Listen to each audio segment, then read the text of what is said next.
سارے مسلمان مل کر بد دعا کریں غیروں کے لیے، عذاب نہیں آئے گا۔ کیوں؟ اس لیے کہ صبر پر عذاب کے آنے کے لیے تقوی شرط ہے۔ صبر پر عذاب آنے کے لیے تقوی شرط ہے۔ صبر پر عذاب آنے کے لیے تقوی شرط ہے، بہت اہم بات ہے۔ اگر صبر تقوی کے بغیر ہے، اگر صبر کرنا تقوی کے بغیر ہے تو حالات درست ہوں گے نہیں اور اللہ غیروں کو پکڑیں گے نہیں، صاف بات ہے۔ لوگ یوں حیران ہیں کہ اتنے مسائل مسلمانوں کے الجھے ہوئے ہیں اور اتنی پریشانی آ رہی ہیں غیروں کی طرف سے، مدد کیوں نہیں آتی؟ پر اللہ تعالیٰ کا دستور یہ ہے کہ ہم کامیاب ان کو کریں گے جو صبر کریں گے تقوی کے ساتھ۔ ہر شخص پہچانا جاتا ہے اپنی محنت کے اعتبار سے۔ اس زمانے میں صحابہ کا تعارف ہوتا تھا دین کی محنت کے اعتبار سے، یہ فلاں صحابی ہیں جو فلاں موقع پر ہجرت کر کے آئے، یہ فلاں صحابی ہیں جن کے والد فلاں جنگ میں شہید ہو گئے، یہ فلاں صحابی ہیں جن کا بیٹا فلاں جنگ میں شہید ہو گیا، یہ فلاں صحابی ہیں جو اتنے لوگوں کے اسلام میں داخل ہونے کا ذریعہ بنے۔ سارے صحابہ کا تعارف دین اور دین کی دعوت سے ہے، اور آج کل مسلمان کے تعارف میں اور غیر مسلم کے تعارف میں کوئی فرق نہیں ہے۔ مسلمان غیر مسلم کے تعارف میں کوئی فرق نہیں۔ ایک غیر مسلم کا تعارف بھی دنیا کے اعتبار سے، ایک مسلمان کا تعارف بھی دنیاوی اعتبار سے ہوتا ہے۔ چنانچہ آپ نے فرمایا اس جماعت سے تم کیا ہو؟ سب نے ایک زبان ہو کر کہا کہ ہم سب ایمان والے ہیں، ہم سب ایمان والے ہیں۔ فرمایا تمہارے ایمان کی کیا دلیل ہے؟ سب نے کہا کہ ہمارے اندر 15 خصلتیں ہیں۔ کتنا آسان دین۔ ہمارے اندر 15 خصلتیں ہیں، 5 پر ہمارا ایمان ہے، 5 پر ہمارا ایمان ہے۔ ہم ایمان لائے اللہ پر، اس کے فرشتوں پر، اس کی کتابوں پر، کیونکہ اس زمانے میں کتاب پر ایمان لانا اس کو ہی نہیں کہتے تھے صرف کہ ہم جانتے ہیں کہ یہ اللہ کی کتاب ہے، ورنہ مشرکین مکہ قرآن کے اللہ کی کتاب ہونے پر حسد کرتے تھے کہ یہ کتاب محمد صلی اللہ علیہ وسلم پر کیوں نازل کی گئی۔ وہ بھی جانتے تھے کہ اللہ کی کتاب ہے، آخری وحی ہے۔ مسلمان زمانے کا یہ کہے کیا ہم جانتے ہیں کہ یہ قرآن اللہ کی کتاب ہے؟ اتنا تو غیر بھی جانتے تھے۔ قرآن پر ایمان لانا یہ ہے کہ اس کے حرام کو حرام سمجھنا اور اس سے اپنے آپ کو بچانا، حرام کو حرام سمجھنا اور حرام سے بچنا، اس کو قرآن پر ایمان لانا کہتے تھے۔ اس لیے آپ صلی اللہ علیہ وسلم نے غیبت کرنے والے کے بارے میں فرمایا کہ وہ آدمی قرآن پر ایمان نہیں لایا جو قرآن کے حرام کو حلال سمجھے۔ ما آمن بالقرآن من استحل محارمہ، یہ غیبت کرنے والے کے بارے میں فرمایا۔ کہا کہ ہم ایمان لائے اس کی کتابوں پر، اس کے رسولوں پر، آخرت کے دن پر۔ فرمایا وہ 5 کیا ہیں جو تمہارا عمل ہے؟ عرض کیا کہ وہ 5، سب سے پہلی بات تو یہ ہے کہ ہم شہادتیں گواہی دیتے ہیں کہ اللہ کے سوا کوئی بات کے لائق نہیں، محمد صلی اللہ علیہ وسلم اللہ کے بندے اس کے رسول ہیں۔ ہم نماز قائم کرتے ہیں، ہم نماز قائم کرتے ہیں، ہم نماز قائم کرتے ہیں، ہم نماز قائم کرتے ہیں اور زکوٰۃ ادا کرتے ہیں اور رمضان کے روزے رکھتے ہیں اور بیت اللہ کا حج کرتے ہیں۔ ان 5 پر ہمارا عمل ہے، 5 پر ہمارا عمل ہے۔ آپ نے فرمایا وہ 5 کیا ہیں تمہارے اندر زمانے جاہلیت سے ہیں؟ عرض کیا 5 خصلتیں ہمارے اندر زمانے جاہلیت سے ہیں۔ پہلی خصلت تو یہ ہے کہ ہمارے اندر صبر ہے، ہمارے اندر صبر ہے۔ دیکھو تو صحیح، اگر واقعی ہم صبر کی حقیقت کو سمجھ لیں، صبر کہتے ہیں حالات کے مقابلے میں حکم پر جمنا، حالات کے مقابلے میں حکم پر جمنا، حالات کے مقابلے میں حکم پر جمنے کو صبر کہتے ہیں۔ بھوک کی حالت ہے روزے کا حکم ہے، نیند کی حالت ہے نماز کا حکم ہے، مال کی ضرورت ہے زکوٰۃ کا حکم ہے، خواہش کا تقاضا ہے زنا سے بچنا ہے۔ اس لیے اس کو سمجھنا چاہیے، یہ ہے صبر، یہ ہے صبر۔ اس زمانے کے مسلمان بیچارے احکام توڑیں، جب حالات آویں تو صبر کریں، حالات آویں تو صبر کریں۔ عجیب بات ہے، اس زمانے کے مسلمانوں کو دیکھو گے کہ یہ کہتے ہیں کہ بھئی حکام کے خلاف بددعا کرو، حکام کے لیے بددعا کرو، اور ان کی طرف سے آنے والی اذیتوں پر مسلمان صبر کرے۔ جی ہاں، مسلمان صبر کرے۔ کوئی کہے گا مسجد کو صبر کرو، کوئی کہے گا فلاں حکم آ گیا ہے، فلاں بل پاس ہو گیا ہے، صبر کرو۔ ارے کیسی عجیب بات ہے، کیسی عجیب بات ہے۔ دین کو خود ضائع کریں اور جب اللہ تعالی غیروں کو مسلط کریں تو کہتے ہیں کہ صبر کرو، کہ صبر کا پھل میٹھا ہوتا ہے۔ ہرگز نہیں، ہرگز نہیں، ہرگز نہیں، ایسا کبھی نہیں ہو سکتا۔ یہ اللہ تعالیٰ کے ضابطے کے خلاف ہے کہ تم احکام توڑو اور جب حالات آویں تو کہو کہ صبر کرو۔ ہمیشہ یاد رکھنا یہ بات جو حالات احکام توڑنے پر آئیں گے وہ صبر کرنے سے درست نہیں ہوں گے. جو حالات احکام توڑنے پر آئیں گے وہ صبر کرنے سے درست نہیں ہوں گے. ہمیشہ یاد رکھنا جو حالات احکام توڑنے پر آئیں گے وہ صبر کرنے سے درست نہیں ہوں گے. لوگ انتظار میں ہیں 2-4 سال کی بات ہے, حکومت بدلے گی, حالات بدلیں گے مسلمانوں کے, ایسا کبھی نہیں ہو سکتا. اللہ تعالی مسلمانوں پر غیروں کو مسلط کرتے ہیں ان کے حکموں کے توڑنے پر, اور اللہ تعالیٰ مسلمانوں کو غیروں پر مسلط کرتے ہیں ان کے حکم کے پورا کرنے پر. یہ اللہ کا دستور ہے, یہ اللہ کا دستور ہے, یہ اللہ کا دستور ہے. میں کیا عرض کروں, مسلمان صبر کر رہا ہے گناہوں کے ساتھ, حالانکہ صبر ہے تقوی کے ساتھ. صبر کرنا ہے تقوی کے ساتھ.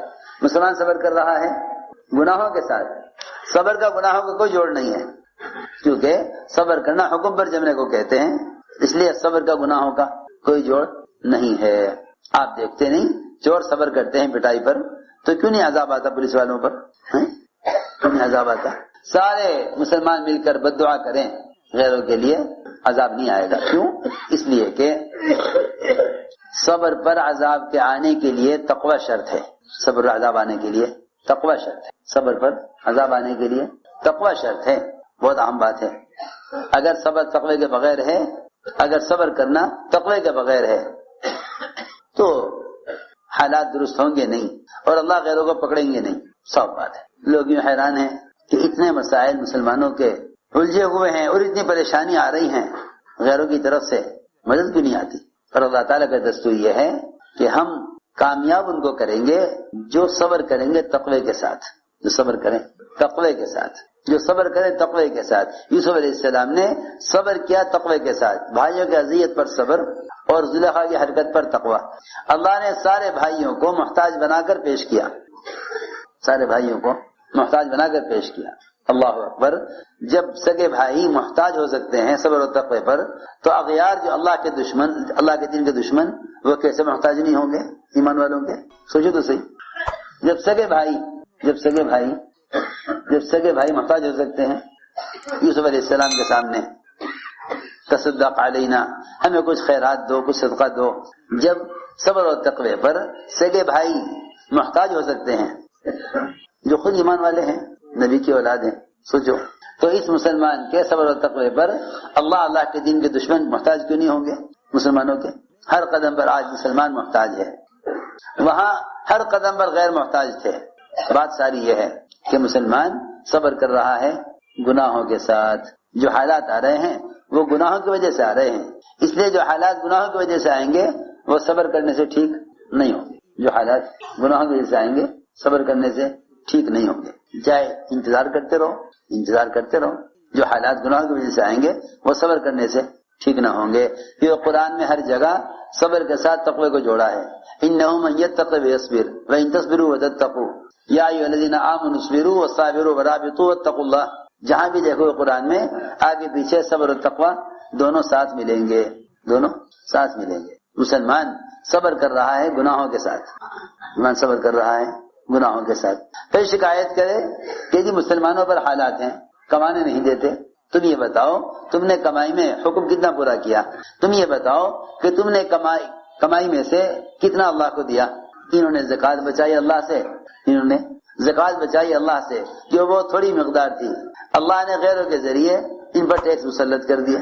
اب ٹیکس کی شکایت ہے, یہ بھی کمانے نہیں دیتے, کمانے نہیں دیتے. بتاؤ اب ظالم کون ہوا؟ حکام ظالم ہوئے یہ زکات چھپانے والے ظالم ہوئے؟ سیدھی بات ہے. تھوڑی سی مقدار زکات کی تھی, اس کو تو ہیلے کر کے کسی طرح روک لیا جاوے. جی ہاں, تھوڑی سی مقدار زکات کی. ٹیکس کے مال کی مقدار زکات سے کہیں زیادہ ہے, زکات سے کہیں زیادہ ہے. کوئی سبب چھوڑا نہیں جس پر ٹیکس نے لگا دیا ہو. یہاں تک کہ بعض ممالک میں تو انسانوں پر بھی ٹیکس ہے, انسانوں پر بھی. آپ کیا دیں؟ اپنا ٹیکس دیں, آپ اپنا ٹیکس بھی دیں. اب تک تو کمائی پر ٹیکس تھا, اب تاجر کے جسم پر بھی ٹیکس ہے. وجہ صرف یہ ہے کہ تم نے اللہ کا حق زکات کو دبایا, اللہ تعالیٰ نے تمہیں ٹیکس میں دبا دیا. کتنے ٹیکس ہیں مسلمانوں پر. لوگ کہتے ہیں کہ ان سے تعصب ہے, اور پھر انتظار یہ ہے کہ حکومت بدلے گی, حالات بدلیں گے. سمجھتے تھے حالات عالم کا حکام سے کوئی تعلق نہیں, جیسے حالات عالم کا انعام سے کوئی تعلق نہیں، چوپاؤں سے کوئی تعلق نہیں، حالات عالم کا چوپاؤں سے کوئی تعلق نہیں، اس طرح حالات مسلمانوں کے حالات کا حکام سے بھی کوئی تعلق نہیں۔ بات ساری یہ تھی کہ صبر کے ساتھ تقوی کو جوڑ لو، صبر کے ساتھ تقوی کو جوڑ لو تو اللہ مدد فوراً لے آوے، اللہ مدد فوراً لے آوے۔ تو میں نے عرض کیا کہ ان کے اندر ایک صفت یہ تھی کہ ان میں صبر تھا۔ میں نے عرض کیا کہ صبر کہتے ہیں حکم پر جمنا حالات کے مقابلے میں، اسی لیے حدیث میں روزے کو صبر کہا گیا ہے، روزے کو حدیث میں صبر کہا، روزے کو صبر کہا کہ روزہ صبر ہے، اس کا بدلہ جنت ہے۔ اپنے تقاضے کو دباؤ حکم پر، اس کو صبر کہتے ہیں، اپنے تقاضے کو دبانا حکم پر، اس کو صبر کہتے ہیں۔ چنانچہ انہوں نے کہا جی ہمارے اندر صبر ہے اور ہمارے اندر شکر ہے، ہمارے اندر شکر ہے، ہمارے اندر شکر ہے، ہمارے اندر صبر ہے اور ہمارے اندر شکر ہے۔ شکر کسے کہتے ہیں؟ شکر کہتے ہیں نعمت میں اللہ کی عبادت کو اور اللہ کی یاد کو بڑھا دینا، نعمت میں اللہ کی عبادت اور اللہ کی یاد کو بڑھا دینا، یہ شکر کا تقاضا ہے۔ یہاں نعمتوں میں اللہ کو بھول جاتے ہیں، مصیبت میں یاد کرتے ہیں، مصیبت میں یاد کرتے ہیں اور نعمت میں اللہ کو بھلا دیتے ہیں، حالانکہ شکر کہتے ہیں نعمت میں اللہ کی یاد کو بڑھا دینا، نعمت میں اللہ کی یاد کو بڑھا دینا، یہ شکر ہے، اس کا شکر کا تقاضا یہ ہے۔ یہاں نعمتوں میں اللہ کو بھول جاتے ہیں، مصیبت میں یاد کرتے ہیں، مصیبت میں یاد کرتے ہیں، مصیبت آ جائے تو لمبی دعائیں مانگے گا، خوب روئے گا، اور نعمت آ جائے تو سب سے پہلے اس کی نعمتیں اسے اللہ تعالیٰ کی عبادت کو بھلا دیتی ہیں، یا بھلاتی بھی نہیں تو کم سے کم عبادات کو کم کر دے گا، حالانکہ نعمت میں عبادت کو بڑھانا چاہیے۔ مگر بات یہ ہے کہ ابھی تو یہی نہیں خبر ہمیں کہ نعمت کیا ہے، یہی نہیں خبر کہ نعمت کیا ہے۔ لوگ سمجھتے ہیں کھانا پینا، بیوی بچے، لباس، ضروریات کا پورا ہو جانا نعمت ہے، یہی وجہ ہے کہ اس نعمت میں کمی آ جاتی ہے تو پریشان ہو جاتے ہیں، اس نعمت میں زیادتی ہو جاتی ہے تو غافل ہو جاتے ہیں۔ ابھی تو یہی نہیں خبر کہ نعمت کیا ہے۔